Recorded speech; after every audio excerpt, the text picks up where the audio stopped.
Hi guys and welcome back to the Ti YouTube channel again. In front of us stands an interesting GeForce GTX 750 Ti model from Palit, which beside that regular naming has an addition of KalmX inscription. As you can probably notice right from the start just by looking at the picture, this is a completely passive solution of the performance-wise pretty decent GeForce GTX 750 Ti. It was just a question of time when we are going to see a passive GTX 750 Ti, all thanks to that very efficient Nvidia's MacLeod architecture. Looking at the left corner, you can see another confirmation of passive cooling solution with this silent 0 dB sign, alongside of some other features like TXAA filtering, Nvidia's physics, GPU boost in its second revision, and on the right side a mention of the installed 2 GB of GDDR5 VRAM. That's all you will see from the front of the box, and going to the other side of it, on the top side of the box, first we came across on some mention of Palit's overclocking software utility called Thundermaster, which can be found on the included driver disk, or just go and download the latest version of it from their website. Going all the way to the back side, you can see some talk about Nvidia's technologies, as well as a multilingual representation of the graphics card technical specification, but nothing too detailed. Opening up the box to take a peek inside it and to see the content that hides behind this cardboard cover, we're coming across onto this CD and user manuals, and it seems that except that, and the graphics card of course, you won't get any other kind of additional accessories. Moving that aside, the only thing left to do is to pull out the graphics card from this anti-static bag. And here it is.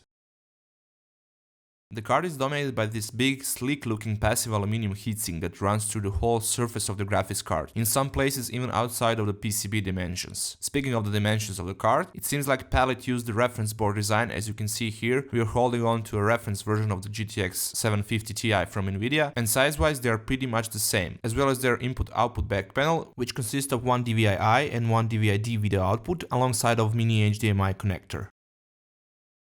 On the top side of the heatsink you can see the Palit logo as well as the KalmX model naming. Through multiple aluminum fins you can see a big chunk of copper aluminum base that lies on the GPU, VRAM and memory. Through it and through the aluminum fins you can see two heat pipes running through them and taking away the heat from the crucial parts. As you've probably noticed, there's no additional power connector on the card, which comes in as a result of low power consumption of around 60 watts and generally also low TDP of the GeForce GTX 750 Ti and MacLeod architecture, which makes this passive model of graphics card possible. As we touch the topic of the card's cooling system, you're probably wondering what kind of temperature it gets, especially considering it is a passive one. While idling, we were getting around 34 Celsius degrees, around 40 Celsius degrees if you are using Nvidia's Shadow Play on-screen recording in idle, and from 70 to 80 Celsius degrees in games, Watch Dogs in our case. With Firmware stress test benchmark plus Shadow Play recording, though the second one didn't have that much influence on the temperature, after about 12 to 13 minutes in, we hit 90 to 91 Celsius degrees, but bear in mind that in our small Bitfinex Phantom M case, we didn't have any other fans except the one on the Noctua's U12S cooler, as even our power supply is passive. On the other hand, you'll probably never reach those temperatures, as Firmware is an extreme example which makes graphics card cry under the pressure, replacing tears with high temperatures. You will probably witness temperatures that are more alike to our Watch Dogs gameplay temperatures that we mentioned before and which are way below. Plus, you probably have a better airflow in your case, cause personally I'm a noise freak.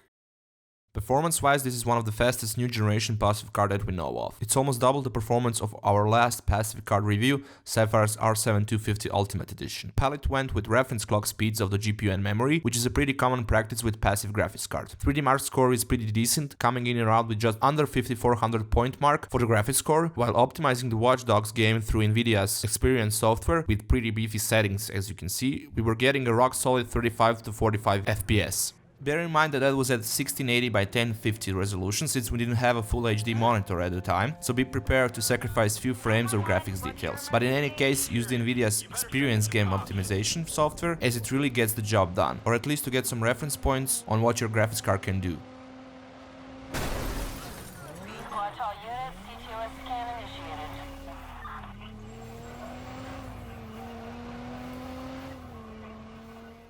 Thank you guys once again for checking out our unboxing and quick performance review of the Palit GeForce GTX 750 Ti KalmX graphics card. Don't forget to give us a thumbs up if you liked our video, leave a comment if you have any questions about the product, and of course be sure to subscribe to our Ti YouTube channel for more content like this, or you can just check out our other videos from before.